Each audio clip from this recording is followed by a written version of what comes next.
Hello, MCU fans. Today we're going to look at the question of what would happen if we built the Phase 4 timeline completely from scratch, giving no reference whatsoever to the Disney Plus timeline, like it just doesn't even exist. I mean, sorry, Kevin, we're shutting you down. In fact, for the rest of this video, I will not mention the words Disney and or Plus, because we are simply going to look at the entries in Phase 4 themselves to figure out what their timeline is. Now, that also means we're not going to look at anything that the producers, writers, or directors said, because quite often they go out and give an interview which turns out and contradicts the information in the actual entry itself. We are only going to look at the movies, TV shows, and the special presentation to learn what the timeline might be. Now, I'm going to say, even though you may have watched all my timeline videos up to this point, I think you'll still find this interesting because the approach is so different.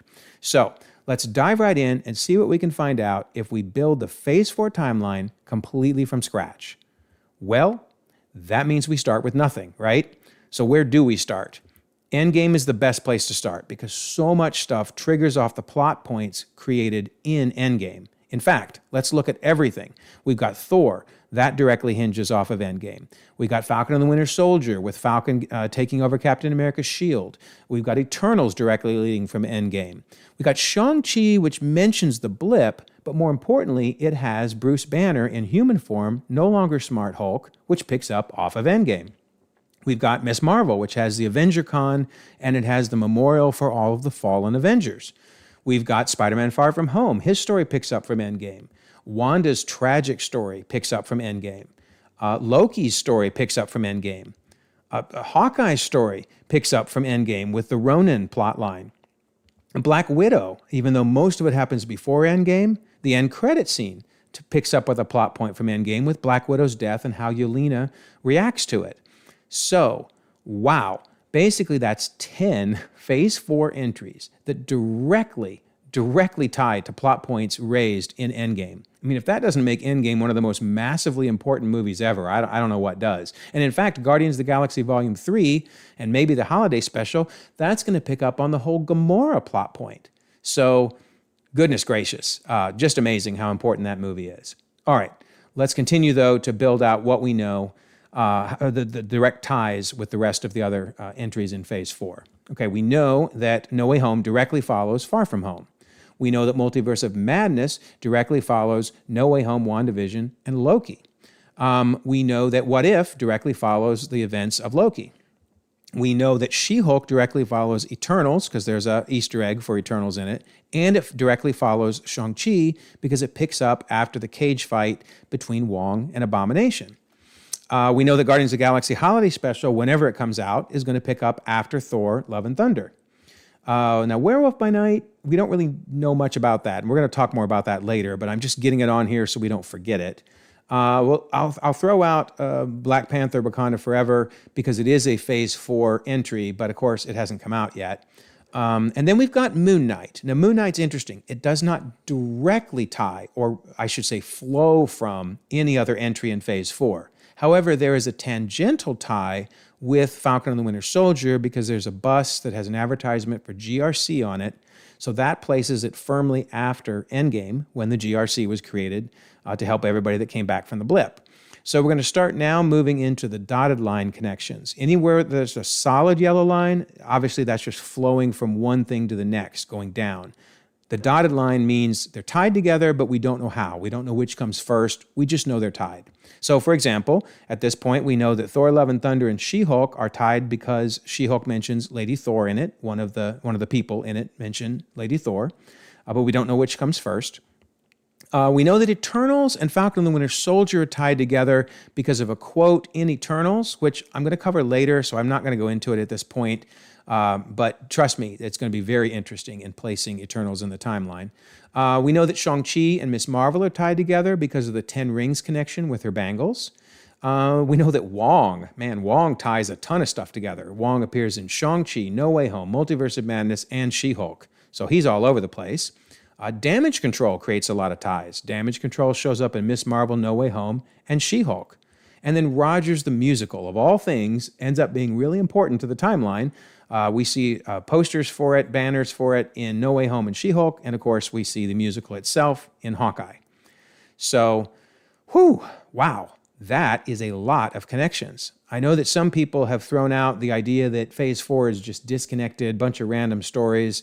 I would argue no, there's a lot of connections. In fact, if anything, the opposite argument is the case. There's almost so many connections, it looks like a bowl of spaghetti dumped on the floor, right? It seems like it's going everywhere. So you could almost argue the problem is there's too many connections that don't all flow together. They just kind of go all over the place. But I would argue there actually are a lot of themes to Phase 4. For example, we already talked about the fact that multiple entries deal with the ramifications of Endgame. That's pretty awesome. That's a theme, just the fallout from Endgame. And I don't just mean the blip. I mean literally the storylines of the heroes, whether it's Thor or Sam Wilson or Spider-Man. I mean, their stories continue from Endgame. So that's a big plot, overarching plot theory there. Then we have the multiverse. 5 entries in Phase 4 all deal directly with the multiverse exploding all over the place. So that's an overarching storyline. And then we got Wong. We talked about the Wong connecting so many things together. And then we got damage control. We talked about damage control. And in fact, keep an eye on damage control. Consider the fact that they went after Peter Parker to try to get him arrested. They went after She-Hulk, and they even sent drones after Ms. Marvel. I mean, they are getting aggressive. So I suspect we're going to see a lot more of damage control in Phase 5. Very, very interesting. And then also, one of the other overarching plot lines is the Young Avengers. They've been popping up all over the place. Every one of these entries has at least one, if not two, in the case of WandaVision, potential Young Avengers. Now, I do understand it's just a theory of mine that they're going to have Scar and She-Hulk end up being the Hulkling of the Young Avengers. I'm probably wrong on that. But even if you take that one out, still, that's a lot of different entries that are slowly building the Young Avengers. Pretty cool. Pretty cool. So anyway, Phase 4.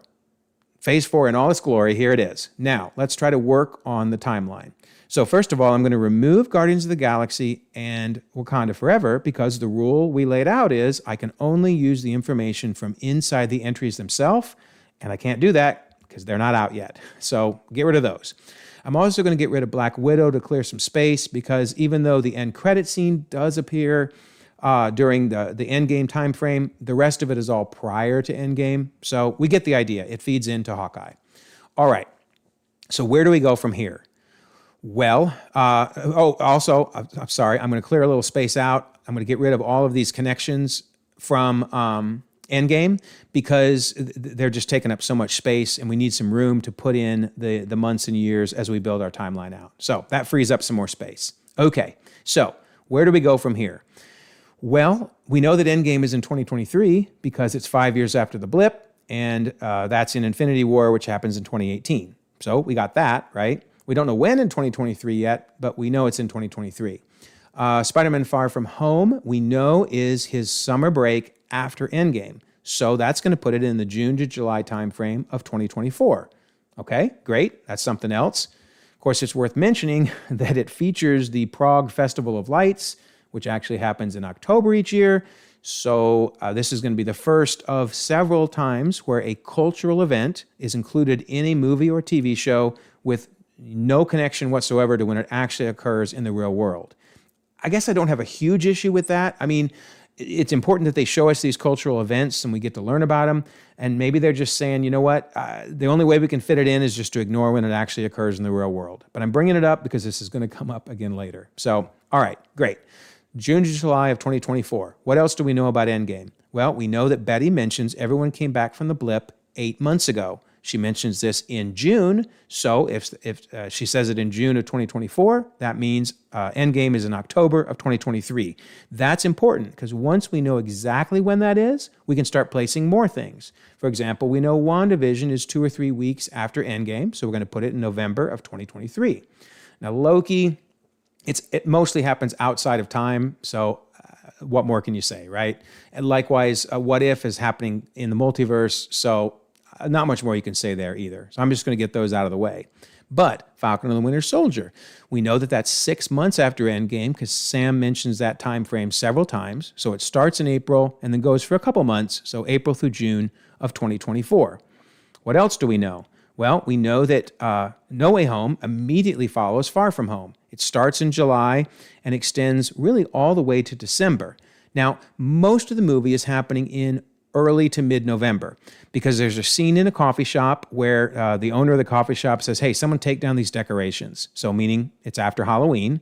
And then as you can see from the leaves out there, the main part of No Way Home is in mid to early November, and that includes Peter asking Doctor Strange to cast the spell, and Wong appearing, obviously, and then all hell breaking loose, the fight with Doctor Strange, having to capture all the villains, etc. So most of it's in November, but it's worth noting, you can see as he's swinging over New York in the snow, that's in December. It's just one small scene, but that's why I say July through December of 2024. Okay, so what about Multiverse of Madness? When does that happen?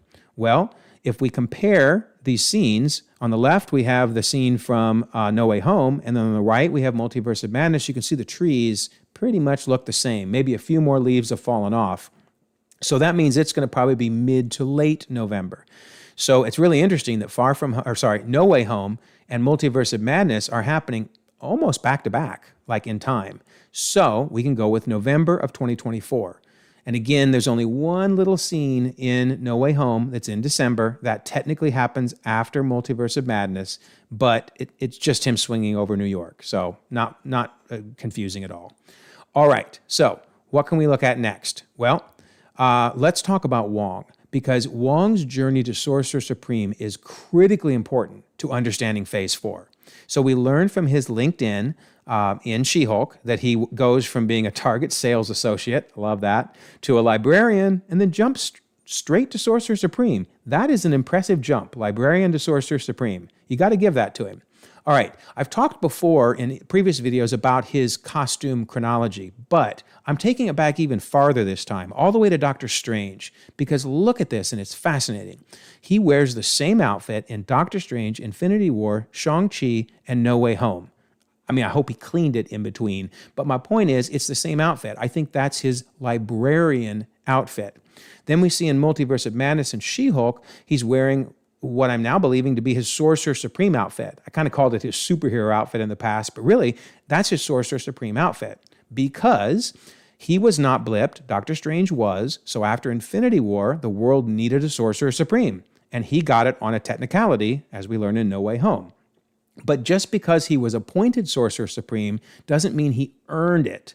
He had to still do some training, probably spell casting. We know he did combat training because that's what we saw him doing in Shang Chi. Notice still in his librarian outfit. Yes, he's technically Sorcerer Supreme, but he is not officially Sorcerer Supreme. He hasn't done everything he needs to really deserve that designation. So I think then when we see him in No Way Home, which you remember was early November, he then leaves for Kamar-Taj because he's now completed everything that he needs to do. He gets dubbed officially Sorcerer Supreme, and then he shows up in Multiverse of Madness just about a week later in November. And here's a key point. This is so cool. Do you remember Multiverse of Madness? One of the first things he says to Doctor Strange is, it's tradition to bow before the Sorcerer Supreme. He didn't insist on that in No Way Home. He didn't tell Peter Parker when he showed up, hey, you got to bow. He didn't even mention the bowing and all the ceremonial stuff. Instead, he brings it up in Multiverse of Madness. Why? Because now he deserves the honor and respect of officially being the Sorcerer Supreme. Isn't that cool? It just makes sense, this flow.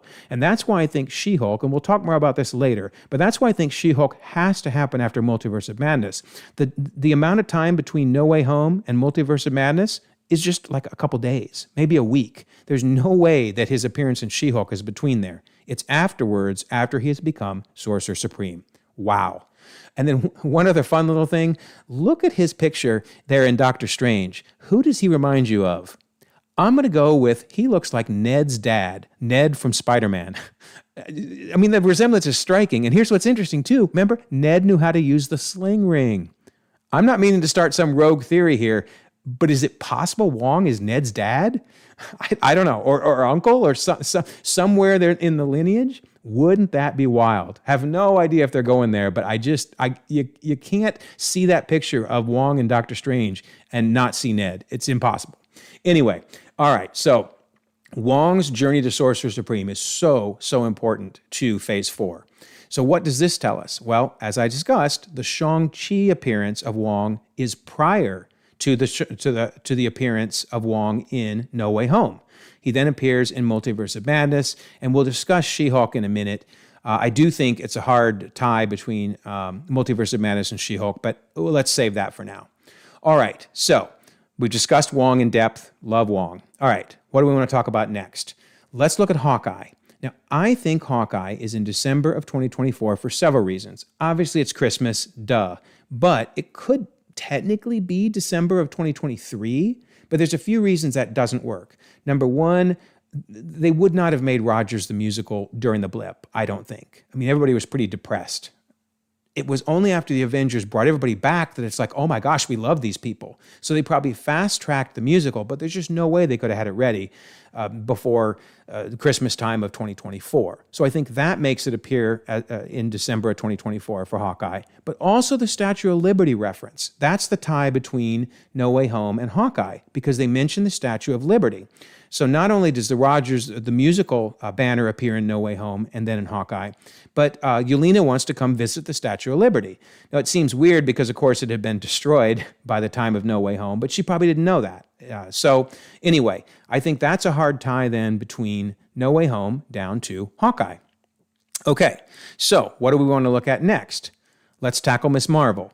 So in Ms. Marvel, we learn the year, at least, that it occurs, which is 2025. It's very prominently displayed on the street vendor sanitation grade, the date of 2025, and in particular, March 14th of 2025. So we know that Ms. Marvel is happening after that point.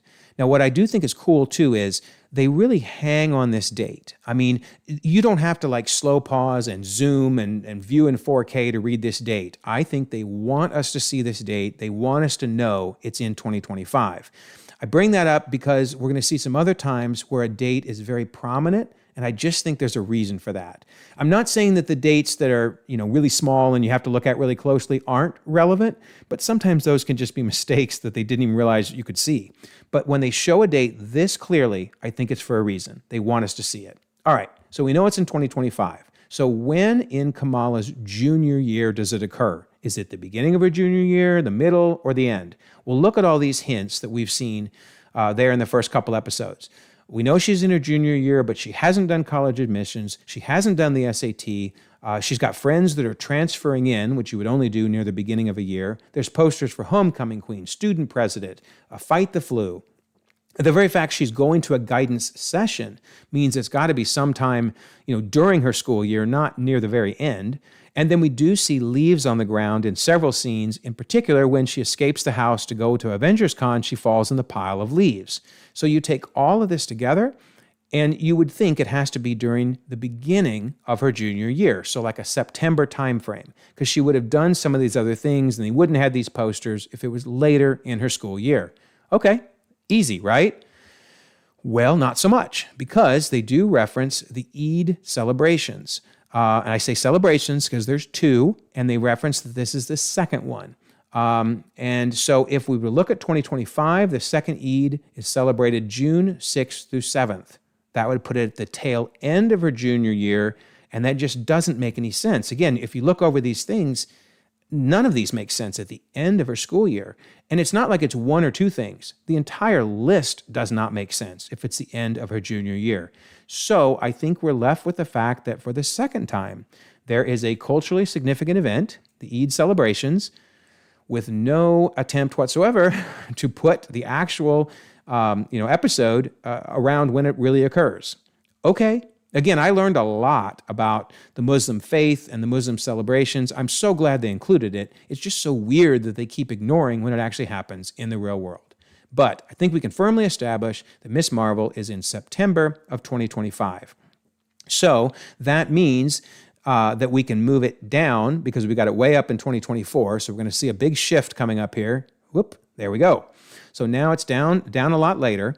That also means that the appearance of damage control in No Way Home is then ties to Ms. Marvel afterwards. So in other words, they appeared in No Way Home and then appeared in Ms. Marvel. So we can do that flow downwards. All right, great. So what do we do next? Well, how about we check out Shang Chi? Shang Chi. We actually know the year that it occurs, because it has to happen because of Wong's appearance before Spider-Man Far From Home and No Way Home, and No Way Home is in 2024. So Shang-Chi has to be in 2024. I guess it could be in 2023. We'll keep that open, but the point is it's not 2025. We can rule out 2025. Okay, great. Let's look for more clues. If it were to be in 2024, then one thing we know about the movie is it is centered around the Qingming Festival, because that's the only time you can get into Ta Lo. The Qingming Festival is in April 4th through 5th of 2024. And by the way, that eliminates 2023 because we know it's after Endgame. So, okay, right? We're done. I mean, it's April 4th through 5th of 2024. Moving on. Well, not so fast. There's a really awesome bus fight, as we know. In fact, I would argue it's one of the best fight scenes in all of Phase 4. And I wanted to point out the outside of the bus because this is a nice bus. Well, it was a nice bus. It kind of gets destroyed, but you get the idea. It's a nice bus. It's a mega bus. I would think that anytime someone is paying for advertising on this bus, it's not going to be out of date. It's not going to be irrelevant. This is a premier place to advertise. So when we see this advertisement for the Jazz Blues Fest, that, by the way, is very prominently featured, I mean, like 5 or 6 seconds it's on screen, similar to how in Ms. Marvel, they showed us the date on the vendor, the street vendor. I think they want us to see this date. I think they want it to have meaning. It's not an accident. Okay, so let's talk about this. So if it was happening, if Shang-Chi was happening late March, early April, that means they're advertising almost 4 months in advance. That seems a little hard to believe. Also, it would probably be very fresh. It doesn't look super fresh. It doesn't look really old, but it also doesn't look like it was just put up there a couple days ago. So I don't personally believe they would be advertising for something in July, way back in March. Likewise, I don't think it was the previous July, because yes, there are some advertisement on buses that are on there forever, right? But this doesn't look like it's been out there for 8 or 9 months, since last July. It would be more faded. It would probably have graffiti on it, etc. No, I think this is a current advertisement, and I think it is relevant. I think Marvel is trying to tell us, look at this date. This is when this movie is placed. It's an in-universe date we want you to use. So I understand people are going to disagree with me on this, but keep in mind, the Prague Festival of Lights, not at the right time.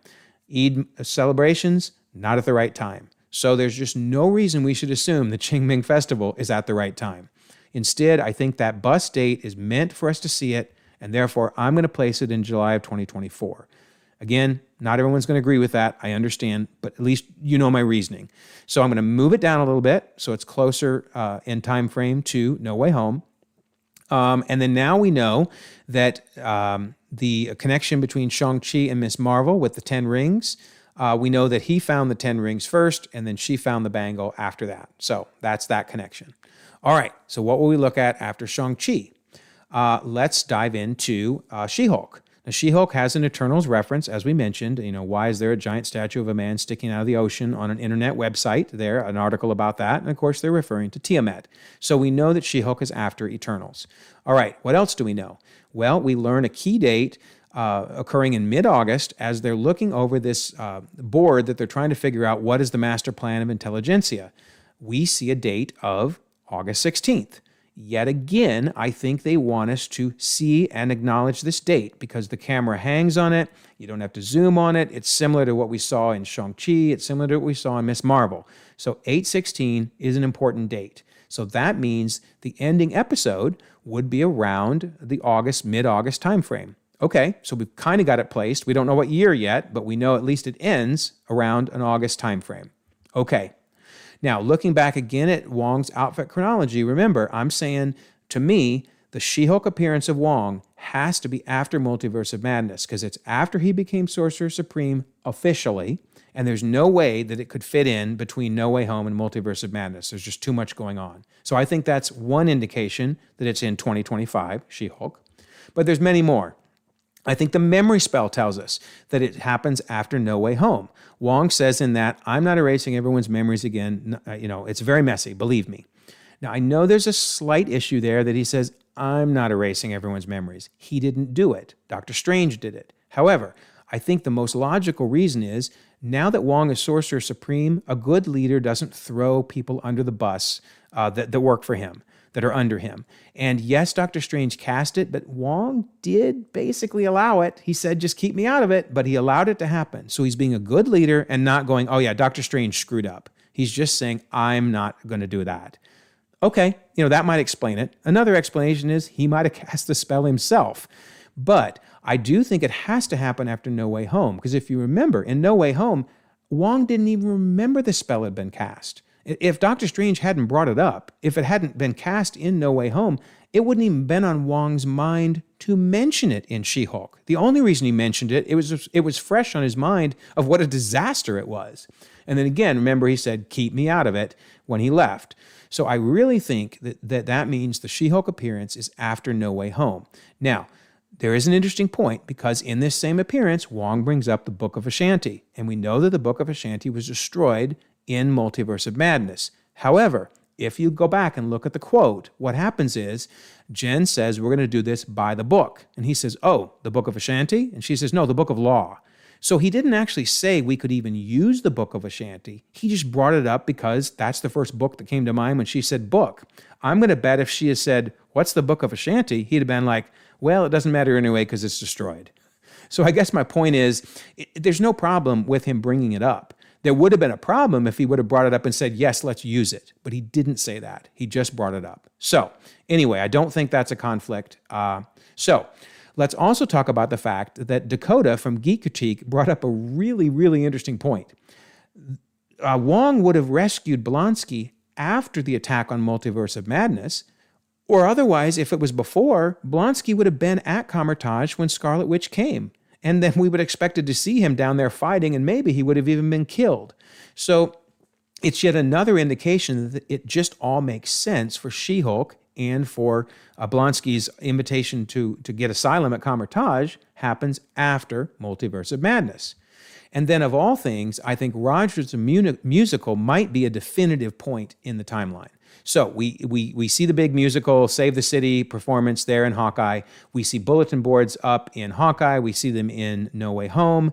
And we see them in She-Hulk. Why is this important? She-Hulk is in L.A. versus Hawkeye and No Way Home happened in New York. Most musicals open in New York and then take months, if not years, before they open in other cities. Well, obviously everyone loves the Avengers right now, so it makes sense it might open more quickly in another city, but I think the fact that it's in LA places this after Hawkeye, because I believe that it first was in New York and did those performances, then it opened in LA. So it's just one more reason that I'm pretty sure She-Hulk has to be 2025 later in the timeline. So if we look back here again, remember, we've got connections to She-Hulk with Hawkeye, No Way Home, and Multiverse of Madness. But I'm pretty sure we have proven in every single case, She-Hulk happens after those. Obviously, it happens after Eternals, and it happens after Shang Chi. Whew, there is just a lot going on. So now, let's see if we can get the beginning of She-Hulk fleshed out. We know that Hulk gets his arm injured in Endgame, October 2023. The cage fight occurs in Shang Chi, which I've dated in July of 2024. But even if it's in March to April, it's not going to change this. Banner uses his inhibitor at the end of Shang Chi. Now he's human. His arm is in a crutch. Then at the beginning of She-Hulk, which is said to be 2 months before present day, we learn the flashback of what happened with Banner and She-Hulk. We see Banner's got the inhibitor on. He's got his arm in a sling. They get in a crash. His blood gets on Jen. She becomes She-Hulk. The blood heals Banner so he can turn back into Smart Hulk, and they spend 2 months training. So I believe from May to June is that 2-month time frame. So then finally present day in She-Hulk starts in June-ish of 2025. Now, it is strange, I agree, that means that the cage fight video was released almost a year later. But it still makes sense if you think about it. The cage fight was illegal. It's an illegal fight club. So whoever recorded the video did it illegally. So basically they have a doubly illegal video on their phone. There's no reason they'd be sharing that with anyone. However, 11 months later, when Blonsky's up for parole and when She-Hulk is representing him, that's a big deal. That's a big story. Now someone would sell that to the press, make a ton of money, and that's why the video was leaked. That's my opinion. So, if we take all of this together, I think we can now firmly place She-Hulk. We know that She-Hulk started in May and ended in August. So we're going to say it goes from May to August of 2025. So that means the damage control appearance in No Way Home actually leads into She-Hulk, and then they appear in Ms. Marvel, which actually makes sense because they didn't use the drones in She-Hulk, and they probably could have used the drones against She-Hulk, right? But they did use the drones in Ms. Marvel, so that means maybe they just didn't have them up and working yet, or maybe they didn't feel like they needed them. Who knows? But just interesting. So that's the damage control progression through Phase 4. All right, now let's jump to Moon Knight. The Moon Knight, I mentioned a while back that there is an advertisement for the GRC on a bus. That's what places it firmly after Endgame. Okay, great. Doesn't tell us much, but at least we know it's after Endgame. All right. The timeline, I believe, can be determined pretty clearly from when the exhibit in the museum is occurring. We notice, once again, it's a date that they hang on so we can see it. I think they want us to see it, and they want us to use this to place Moon Knight. So we know the exhibit runs from April 22nd to July 29th. So sometime in that time frame, we would think that we would see Moon Knight happening. But is it in 2024 or 2025? All right, there's a really cool theory that if you look at the phases of the moon throughout the episodes, they align to days of the week. So, for example, there was a waxing crescent on Monday. And if you look at the only time between the range of April through July that there is a waxing crescent on a Monday in either 2024 or 2025, 2024 is where you land. It's the only time that this works out perfectly. So that's very cool. And in fact, if you follow each episode, the crescents or the moon keeps changing. Waxing crescent to first quarter, eventually to the waxing gibbous and a full moon. Pretty amazing. So that means we put it in June of 2024, right? That's during the runtime of the exhibit. It all works out. Well, I will point to an interesting quote on one of my favorite websites, the Marvel Cinematic Fandom Wiki. If you've never checked it out, man, go check out their timeline. It is amazing. They make this statement. At the end of the Goldfish Problem, which is an episode in Moon Knight, a waxing crescent moon is shown on the day after what is said to be Sunday, placing the waxing crescent on Monday. Great, that fits. This fits with June 10th of 2024, right? And April 28th of 2025. Well, that's interesting because I was told there was not any other time other than this June time frame. So let's keep that thought in mind. They go on to say then, in the Friendly Type, another episode in Moon Knight, the sun is shown to not yet have risen in Cairo at 6 a.m., suggesting it should be set earlier in the year, therefore making April 2025 a better fit than June 2024. Whew, this is craziness, huh? So at least the wiki, which again I have great respect for, seems to think that an April 28th of 2025 is a better fit. So let's look at the phases of the moon around that time frame. I don't like them as much. I mean, it doesn't fit quite right. I mean, it's real close. It's real close. But technically, on Monday, April 28th of 2025, we don't really have the waxing crescent showing yet. So I see why the moon theory didn't include this as an option. That said, it's not far off. So if you want to adhere to the moon theory, that's why the wiki says, hey, this works too. Okay. So I'm just throwing it out so everybody understands what this moon theory is. I don't know that I personally feel that we need to adhere to the phases of the moon to determine when Moon Knight is, but if you do, it looks like either of these two could work. I think we need to look back at this scene after Stephen goes in to talk to his manager about the exhibit at the museum. He goes to complain to say, hey, not all the gods are represented there. Now, you might say it's just a throwaway line. Who cares, right? No, this is an establishing line and establishing dialogue for Stephen. We learn he's a genius in Egyptology. He understands everything about it. He's able to pinpoint that the gods are not right. And he gives us how many gods there are. So we learn a lot about Egypt and the gods and just how smart Stephen is in this scene. I don't think it works, therefore, if it's in June.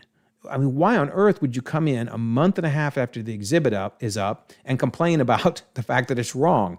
He's not that smart after all, if it took him that long. So I would argue earlier in the exhibit makes more sense. So you could go with that April 28th date if you want to stick to the phases of the moon, or if you just don't even use the phases of the moon at all. If that's just something clever, but it doesn't determine it, then it might even be earlier in April. But either way, I firmly believe Moon Knight places in April of 2025. I just think that makes more sense than having to stick specifically to those phases of the moon. So we'll shift it down, move Werewolf over because it's in the way. We'll shift it down, and then now we know we have this hard tie between Falcon and the Winter Soldier and Moon Knight, which means the GRC has been around for a while. They were established, they were maybe fixed, established during Endgame, fixed during Falcon and the Winter Soldier, and then we still see them in operation there in April of 2025. All right, great. So what's next? How about Eternals? Okay, Eternals clearly is a cold weather movie because we see a lot of people wearing coats throughout the whole movie. So that's going to place it in a fall timeframe or early spring. But we see a pumpkin, so that tells us, okay, we're talking later in the year. The pumpkin looks carved. I'm going to go with it fits well for it to be October. But the question is October 23 or October 2024? Okay, well, if we look at Ajax's quote, it definitely fits best to be 2023. Because she says 5 years ago, Thanos destroyed half the population of the universe, delayed the emergence, but the people of the planet brought everyone back with the snap of a finger. So she says 5 years ago. 5 years ago would be 2018. Works perfect, right? Well, one important thing to keep in mind is these are Eternals. So 5 versus 6 years doesn't probably matter to them. I mean, they're like thousands of years old. So would I like to think that she meant exactly 5 years ago? Yeah, that would be awfully convenient because it would place us in 2023 and we could move on. But there's no reason to believe that she saying 5 versus 6 necessarily 100% establishes whether it's 2023 or 2024. Again, they're Eternals, living for thousands of years. So is there any other indication that might help us? Yes, there is. I alluded to earlier a very important quote. Sprite starts talking about, hey, I wonder who's going to lead the Avengers now that Iron Man and Captain Rogers are gone. Captain Rogers. Note that she didn't call Iron Man Tony Stark. She called him his superhero name. So why didn't she call Captain America, well, Captain America? Because I think she couldn't say Captain America because Sam Wilson is now Captain America. She had to refer to Steve Rogers as Captain Rogers. I know it's just one line, but it's such a specific line. And Marvel is very good at putting in things to help us figure out, timelines. And so I think that this is happening after Falcon and the Winter Soldier. If so, that's going to place it in 2024. So I think Eternals is October of 2024. Again, it's another one that's controversial. Not everyone agrees, but at least you understand my reasoning. I really think that quote by Sprite is very important. So we're going to shift Eternals down now, and we now have this hard tie between Falcon and the Winter Soldier when Sam became Captain America, which is why in Eternals they refer to Steve Rogers as Captain Rogers. All right, we're almost done, right? Now we move to Thor. One of the very important things we learn in Thor is that Jane was blipped. We know that because of the 5-year breakup difference. The perception of their breakup is different by 5 years. I mean, Jane says, was it like 3 or 4 years? And Thor says, no, it's 8 years, 7 months, and 6 days.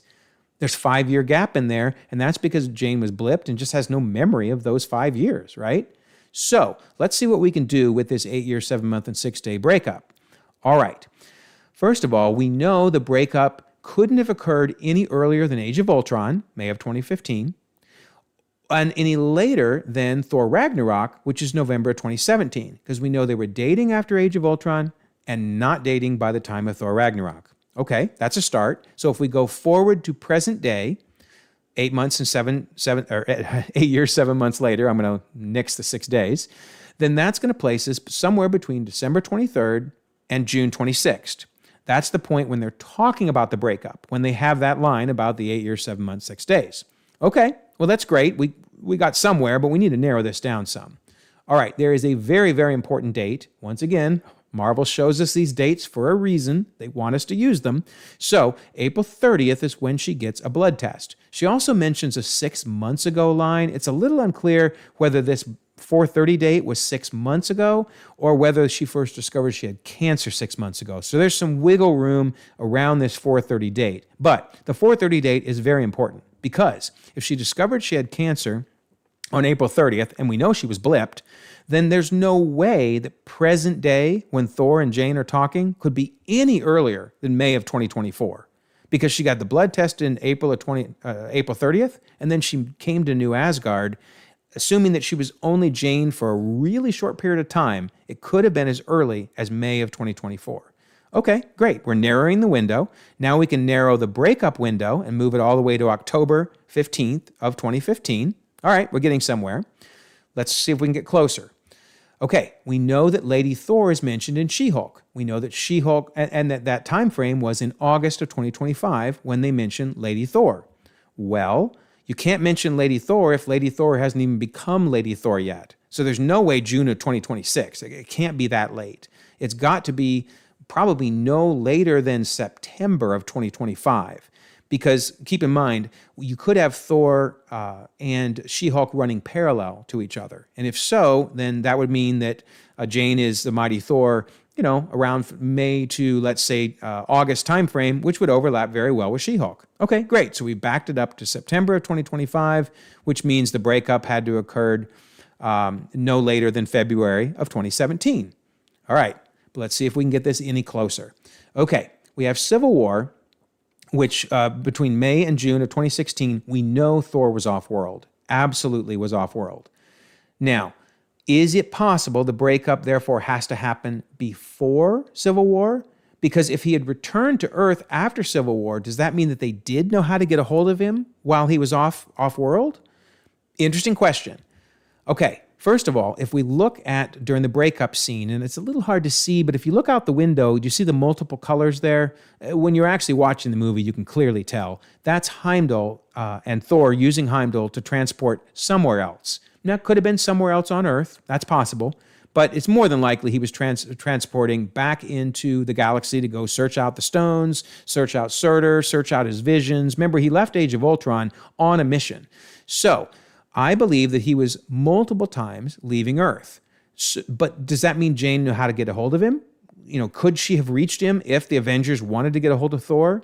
I'm going to say no, because do you remember when Thor talked to Doctor Strange in Thor Ragnarok? Very interesting discussion, because Thor's kind of mad that Doctor Strange never told him that Odin had been sent to Earth and basically stranded on Earth by Loki. He's like, hey, why didn't you ever tell me? Well, Doctor Strange says, number one, Odin didn't want you to know. But number two, you don't have a phone. And Thor says, well, you could have sent an electronic message. And Doctor Strange says, do you have a computer? No, why would I have a computer? So basically the point of the humorous dialogue is even Doctor Strange did not know how to reach Thor around the time of Thor Ragnarok. So whenever Thor leaves Earth, people don't know how to get a hold of him. So I'm bringing that up to say, hey, Thor could have been with Jane, still dating, left, been gone during Civil War, come back, found that note, which is what we're seeing there, that look on his face as he found the note, and that could have been after Civil War, because Jane didn't know how to get a hold of him, the Avengers didn't know how to get a hold of him, Doctor Strange didn't know how to get a hold of him, to tell him his own dad was stranded on Earth. So I don't believe that the breakup has to occur before Civil War. Just my opinion. Also, though, if you look at the way Thor looks in Thor Ragnarok, it looks pretty similar to the hairstyle, the beard, and everything in that breakup scene.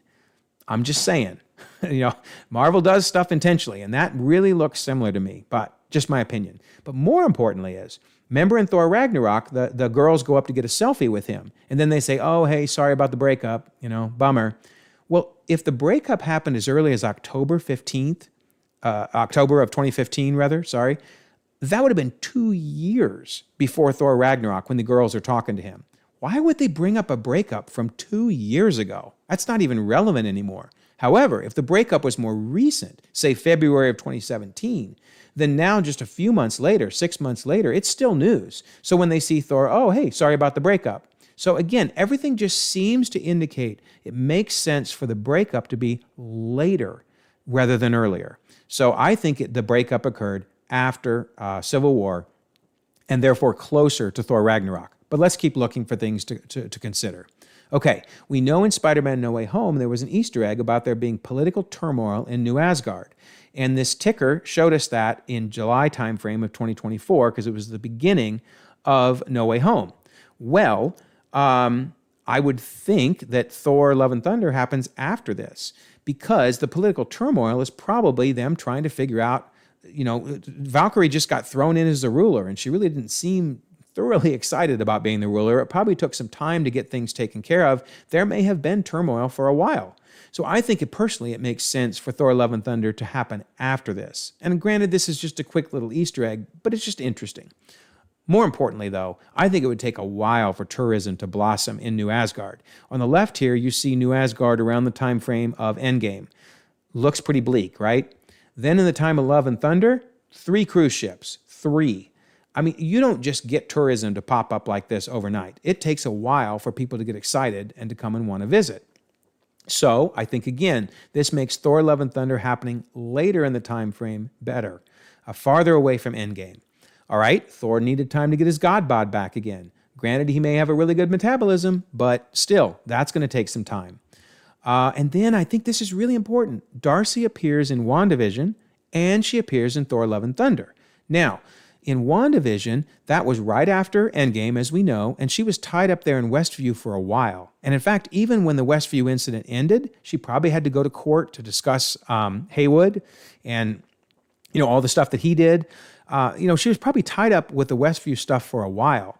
Well, then that would mean to me that she's not going to have a lot of time to visit Jane unless Jane discovers she has cancer later, well after Endgame. Not definitive, but it's just one more thing to indicate the more time after Endgame for Love and Thunder to occur, the better.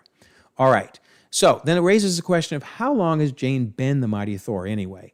Well, when Thor arrives in New Asgard, Jane is clearly an established member of the community. They're cheering when she shows up. They love her. Valkyrie says Jane's had enough time to try a lot of catchphrases. Jane and Valkyrie have become very close friends. Very close friends. You don't just do that overnight. Now, Jane does describe Gore as my first bad guy, which means she hasn't fought any supervillains. But Valkyrie tells Thor she's good at saving lives. So it's possible she was even operating outside of New Asgard. Maybe she was even, saving lives around the planet. She clearly knows how to use her powers. We see her using the hammer to break into pieces and then come back together again. She mentions at one point flying around the earth to search for Gore. Clearly, she knows how to use her powers. That takes a while. Granted, Valkyrie says she's only been Thor for a minute. But again, we're talking about Asgardians. Thor has been Thor for like 1,000 years. So in comparison to how long Thor has been Thor versus how long Jane has been Thor, yeah, it's been basically a minute. But I think it's been, in actuality, several months. So I think she took her blood test on April 30th, and she was then in New Asgard for, let's say, several months, May to August. That's enough time for all of these things to have happened, for her to try out the catchphrases, save a lot of folks, become well-known, not just in New Asgard, but around the country, because there in LA, they knew about her because of the reference in She-Hulk. Now, the weather seems to be chilly. We see people with a lot of coats on, so that could be spring, but it also could be fall. So that fits with Jane coming, hanging out in New Asgard for a while, and then present day in the Thor story being when it's cold. I will point out there was a scene in the trailers that showed really a lot of greenery behind them, but this never made it in the movie, so we have to ignore this. Maybe it'll end up being a deleted scene and brought back into canon, but for now it is not considered canon, and therefore we can stick with the fact that it could be a fall setting. So bottom line, does April of 2025 for this blood test or April of 2024 for this blood test work better? When you look at all the different facts, I argue it's April of 2025. That gives space between Thor Love and Thunder and WandaVision for Darcy's appearance. It explains the political turmoil is happening well before Thor Love and Thunder. The tourism can boom. Thor gets his god bod back. The Lady Thor reference makes sense because now she's been Lady Thor or the Mighty Thor for several months, and it places the breakup closer to Thor Ragnarok. I think it just plain fits. So I believe that Thor Love and Thunder is happening between September and October of 2025. and that's the best placement for it. So I'm going to shift it down. And so now it's down at the bottom. And notice that this makes sense with the reference in She-Hulk because that means she was Lady Thor from April to August. And that overlaps really well with She-Hulk, and that's why they knew who Lady Thor was. But I do like to point out counter theories, and I will say the one issue with this theory of Thor being in 2025 is Groot and his growth patterns. If you think back to Guardians Volume 2, which was October 2014, he's Baby Groot. Then in Infinity War, May 2018, he's Teenage Groot. However, in Thor Love and Thunder, he still kind of looks like Teenage Groot, to be honest. And of course, if that's happening in September to October 2025, that might be a problem. Granted, Groot blipped, so we're really only talking about, about 2 years of growth, but still, he doesn't seem to have grown at all.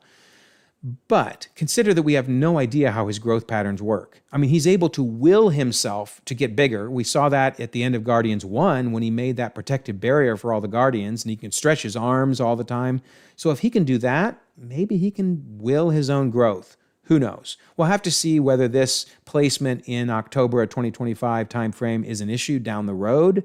But for now, I would argue we just have no idea how this dude grows. I mean, no clue. He went from a baby to a teenager in 4 years. So who knows? Maybe it takes a while for him to power up.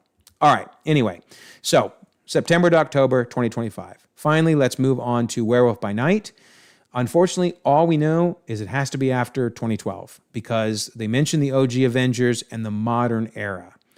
Now, if we take the modern era reference to mean present day, which is a big leap, I know, but at this point, to try to place it, let's go with that. Let's just say they really mean present day. Well, present day when this special came out was October of 2025. So let's see if we go that route, what we can land on. We know that Ulysses died on the last full moon of the year, because if you translate the inscription next to him there, it says Ulysses, son of Septimus Bloodstone, was slain on the last full moon of the year and at the end of the bloodshed. No clue what the bloodshed is, but that'd be cool to know what that is. But isn't it interesting he died on the last full moon of the year? Wouldn't it be wild if Jack killed him? If Werewolf by Night killed him? I mean, he could have been easily killed by a werewolf, and it might have even been Jack. So that's just kind of cool to think about. But if we want it to be in the October timeframe of 2025, then he has to have died on the last full moon of 2024. All right, fine. We can look that up, and that will be on December 15th of 2024. Then it mentions in the special that the next full moon is in 5 days, i.e., the next full moon would be November 5th of 2025. And 5 days prior to that, sweet, right? It's Halloween of 2025. So again, this is all speculation because we just have nothing that says it has to be in 2025. But if we make it present day, that's kind of cool. One slight issue is that means he was dead for like 10 months before the funeral, which is pretty weird. But then again, Ulysses himself is pretty weird. So probably the dude said, hey, taxidermy my body because 10 months, it's going to really deteriorate and it'll be nasty. But that's good because they clearly know how to taxidermy. Then he said, hey, cut up my corpse and fill it with electronics and animatronics and make my mouth move and my arms and my head. I mean, whatever, right? My goodness, dude. Sure, we'll do all that. Oh, and then build this coffin that you can stick a crankshaft in and wind it up. And okay, fine, we'll do all that. And then it appears that it's actually sat idle for a little while because when they stick the crankshaft in, a bunch of dust comes out. Well, why would it be sitting idle? Because they got other things to deal with. They got to get all the hunters to be able to attend the event. I mean, that takes time. Oh, yeah, and they got to capture the Man-Thing because they're all going to go after him to get the Bloodstone. Goodness gracious, this dude is specific on his funeral. So I don't have any issue with it taking 10 months to get all that done. There's no rush, right? It was more important to him that his funeral be perfect than that it be fast. So there you go. I think Man-Thing capture could take the most amount of time there. And thus, Werewolf by Night, we're going to go with October 31st of 2025. So we're going to shift it over, and that moves everything over, obviously. Notice it's not connected to anything because it's just a guess, but we'll go with that, right? Okay, so a couple other last things. I'm going to move WandaVision and Falcon and the Winter Soldier up just a little bit to get it, out of 2024 timeframe kind of. And then I'm going to go ahead and put the feed the lines back in from Endgame, not to everything, but at least to the things at the top, so that everything clearly is a flow down from Endgame. And whoo, there you go. That is the Phase 4 timeline if you build it completely from scratch. All the connections, everything laid out. I think it works really well. I do understand, people have a few differences, but really, I think this works perfectly. I stand behind it. So there you go. That is the timeline. If you enjoyed this video, please like it. Subscribe if you haven't already. You can check out lots more content. And let's all continue to enjoy the ever-expanding, ever-growing, ever-timeline-building Marvel Cinematic Universe.